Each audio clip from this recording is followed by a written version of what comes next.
Praise the Lord. Hallelujah. I want to know the audience. Many of you are watching 9 to 5. 9 to 5 hours. Okay. And then those are entrepreneurs. All right. Okay, so I'll try to be very surgical with my message. I will start with the first thing, which is know myself. In as much as everybody wants to do business, everyone wants like entrepreneurship is the way to their quote unquote success. And success is really not everyone is called out for it. I'll give you a very clear example. My family, my mom and dad, my dad was a bank and an accountant. And my mom was a businesswoman right from when she was there. My mom was selling pretty much for 4 before she went to school, right from when she was like 10 years old. So she has been business wired all her life. She quit her nursing job as a senior mentor to continue with business. This was because that was the way she was wired. And because she was wired that way, her business, every business that she touched, basically turned to. My dad was the opposite. My dad was a 95 guy. In as much as my mom wanted my dad to do business, that was not his calling. So I think the first thing you have to know thyself. You can still make it in the business world, or you can still make it in the normal 9 to 5 job. Just about first of all knowing thyself. That's the first thing. Second thing is knowing what your true value is.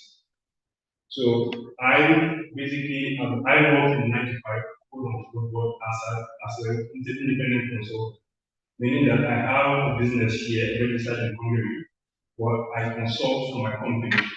I consult full time for them, but I have an independent contract, meaning that I can still work other jobs if I want to. Plus, also, every year my contract is renewed. And if you're working a 9 to 5 job, I would say few key things. Never be comfortable in your role. If you're in the same role for 2 years, you're failing. So you need to be moving on. Two, so you pray to God, Lord, give me a job, give me a job, give me a job. It's almost like praying to God, Lord, give me a wife, give me a wife, give me a wife. The wedding day is when your life starts. It is not the wedding you're praying for marriage. The same thing when you pray for a job. When you get the job, then the game starts, the real game starts. But one, all these principles apply. You need to be functional, you need to be adding value. Every company, look at it this way, the company is paying 1 million for it. Best believe that they are making 8 million for it every month. They are going to pay you 8 to 10 times what they are making off of you. That's the first thing. So you need to be adding value consistently. You need to be learning new skills, you need to be adding value all the time. You need to make yourself almost unfireable. And you need to know how to network. You and your boss should not be hello, hi, or you being afraid. Your boss needs to know your name. If you're in probation period, that is your time to put yourself as much into the root of your team as possible. No one needs to say, oh, who is that person? Or who is that person? That probation period, people need to be familiar with, oh, blessing, that looks like a blessing. And after the probation period, everybody will say, blessing feels like you'll be here for a year. That is the best compliment you can get in probation period. If you're just trying to be mediocre, just trying to be, let me just get on. When it's time to say we need to downsize this team, you're the first name that they're going to call. Your boss needs to defend you. Your boss needs to advocate for you. Your boss needs to say, okay, openings in this team, Bobby is my guy. You need to be your boss's guy. You and your boss, there are ways to do that. Every time you have an opportunity to shout your boss out, to achieve something, make sure you do that. Any opportunity you have, even if you know something, asking your boss for help, so that when you do it and you get recognition, he also gets pro-recognition as well. So this is where you play the game of networking. Now, transferring that into making sure that you need to look at this guy as number one, always dependable. If you give Bobby this project, it's going to deliver. My boss is not even thinking about me failing on any project. jump any incident that is critical to the business, you jump on it as well. So that this way, if you fail, you learn. It's okay to fail. If you fail, you learn. And if you achieve it, you stand out, you shine, and you always make sure there's something to bust out. Always apply for a raise, always apply for a promotion. Stay active, meaning that you need to know your value in the market. If you're making 500K and next year you're still making 500K, 500K last year, not today's 500K, well, as inflation, what that is about. So you need to be keeping up with the market. You need to be interviewing regularly, not, for example, take on a new job, but just to see what the market is taking for your value. Those are the kind of things. And then, for example, you need to now, when you make money, you don't have to save adequately. You have to save adequately. So, first of all, know your environment as well. Are you in a multinational? How many of you are in a multinational? Multinational way to get promotions are slightly different from, for example, the small size company. Small size company need more visibility for every action that you do. It's called peacocking. Everything that you do, you need to show everybody that you did that. And then you need to add who did it with, shout them out so that they don't feel like it's just boasting. You're raising the value of your team if you do something significant. I'll give you an example of my own case. I handle contract renewals. It was a contract that I saw, a company that had a lot of more potential. They were paying us only $10,000 a month every year. I saw this as an opportunity. I engaged with the customer. I was able to grow that account from $10,000 to $120,000. That big visibility on my team, but I did not just take things alone. I sorted out the developers, I sorted out the product team, I sorted out my costs. Big visibility, I had opportunity to present a full company. Because that was huge and that showed potential. I was able to replicate, create a business model, how to engage customers that way, and that generated 5 more opportunities that were able to scale that high as well. For multinational companies, you need to make sure that in your team, you're one of the standout people, high performance consistently, so that this way, when it's time for them to say, okay, if you're not going in there, always apply. Even if you fail the opening application, you have learned how to apply for new openings. So that is how you always move. If you're in the same position for 3 years, my boss knows even now, once there's an opening, he doesn't even don't even ask me to apply. Just put my name there. I might fail, but I'm going to learn. So they know that Bobby is the ambitious one. Bobby is the hungry one. Bobby is the risk taker in the team. Bobby is the guy that will always deliver in the team. That is how you make sure that you're there. So that when it comes time to downsize with team, you're basically a bit safe. And even if you're not safe, your boss will happily recommend you put a nice information letter. This job that I got, for example, the job told me that I needed to get through the information letter. Because I've been good friends with my previous bosses, I didn't even know what they would do. But immediately I sent the recommendation letter in. The next day, they told me when to start. Because you have a good rapport with your previous bosses as well. Don't just run every bridge right behind you. Those are the key things. Now, for those that are entrepreneurs and those that are seeking this, for Madam Cynthia, I would say the biggest advice I would tell you is that every other nationality that have the restaurant business in Hungary, be it Indian, be it Chinese, be it, for example, the Lebanese, for example, their biggest market is not the Lebanese people living here. It is the Hungarians and the foreigners living here. So if right now, up until today, I've been in Hungary, I've been in Budapest for close to 2 years, there is still not a standardized, high quality, fancy place that you can bring your team, your workers, and your teammates to eat and dinner where you would not say, the seat is quirky, the place is not very ventilated, things like that. So that is the key. That's the thing that you need to tap into. And if this requires you to get the ground running and then look for investors, do not be scared to approach investors. Do not be scared to approach investors. Every big chain, I was lucky enough to find out that owner of Bombay Express and the owner of Indigo at Octagon, two Indian restaurants. The same guy, but he was smart enough to open one that is more quick eat and then one that is a bit high class. So that anywhere that you want to eat the Indian food, you have got you have your money, it's earning your money. So this is the thing that you need to kind of look at. Anyone that wants to open a business, like Pastor said, you need an accountant, you need a lawyer. Keep everything above board. Just because you're trying to reduce your tax that you're paying is not what risking you getting into any legal issue. So these are the things that I would say. Always make sure that if you're in a small company, you have good visibility of what you're doing. In a big company, network.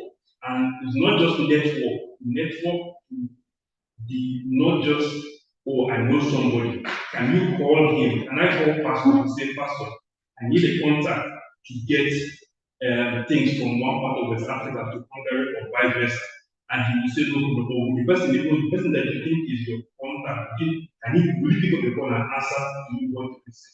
So weaponizing your network, not just knowing you also have to reciprocate.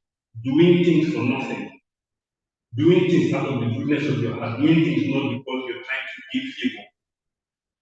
I know I've done so many things for people that I did not know where God was putting it in my heart to do it. And when it came time for them to reciprocate, there's a friend of mine that he, my wife, this is a permanent residence worker, all in Abuja for free.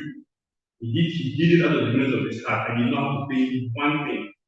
But because I've helped him in the past for so long, to weaponizing your network, even in your company, hanging out with people, they call it water keg conversations, hanging out after work, talking to people, doing favors for people, but doing favors or going the extra mile within restrictions.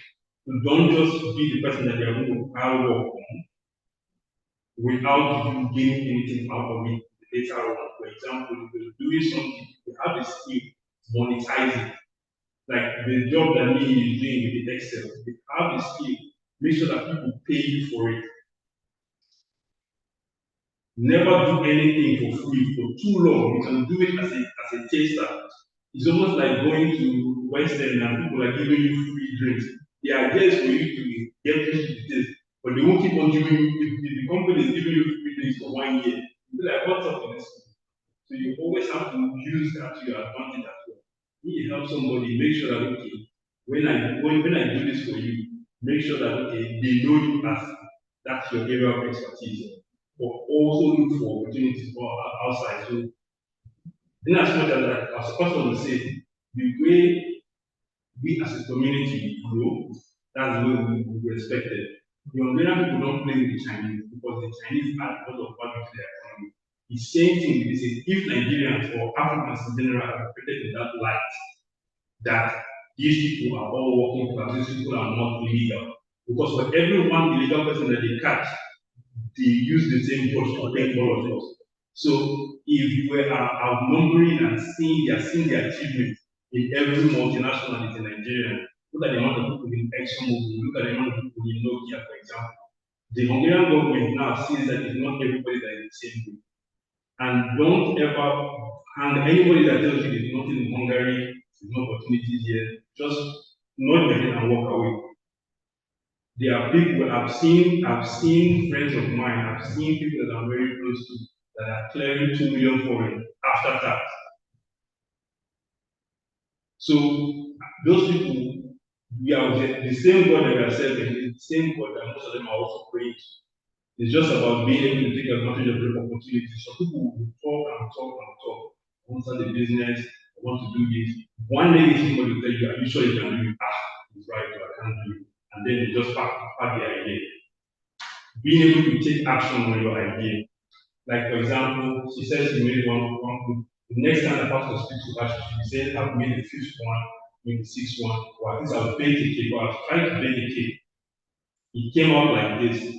Let me try some new ideas. Or just on Saturday, you say, okay, these are the 5 cakes that I want to make. I want to make carrot cake, vanilla cake, blueberry cake, this cake, and then you try it just so that you keep on your skill set. Not just talking about you want to do something and then you keep on stuck or being shy in a multinational company when there's a chance of promotion, they're like, I'm not sure I'm going to get it, and things like that. But this is the way I kind of see it. My life has changed so much in the last 10 years. I was telling Pastor that I wish I had enough for in my early 20s. My life pretty much kicked off. My adult life pretty much kicked off at 28 when my nephew was born. From 21 to 27, I just felt like I was running around in circles. Everything was just happening the same job, same kind of job. Once the mindset clicked, that is not on anybody, there's no one going to save you. It's you and you. All the plans that you want to make, you have to execute. That's when everything kind of changed for me. And then you can just move so fast. Sometimes I have something called imposter syndrome. When I ask for a raise or when I ask for a bonus and then I see the check coming, I'm just like, am I sure that they didn't make a mistake and that kind of stuff. But you have to when pastor will say, oh, big man, people will say, oh, chairman. Before I was always the shy one to say, the young man. But now I embrace it. When people tell you, oh, big man, you accept it. That is God kind of telling you where you're headed. And you have to now say, okay, this is what people are saying. Let me go and actually them right. And trying to live between your means, like I'm just the same one. Nobody like Gary was telling me that if I'm making 500 euro, I'm making 50,000 euro. Nobody will ever know because I don't flop, don't show up. Just live a very simple lifestyle. And that's the way it should be. Most of the Hungarians you see, they don't show their wealth on their body. The only way they show their wealth is to probably entertain their families and their workers. The Hungarian man can just dress very simple. His body might be 2 million for it. So we also need to adopt that same lifestyle. This is why most cultures have issues with Africans and Nigerians because we are too braggadocious.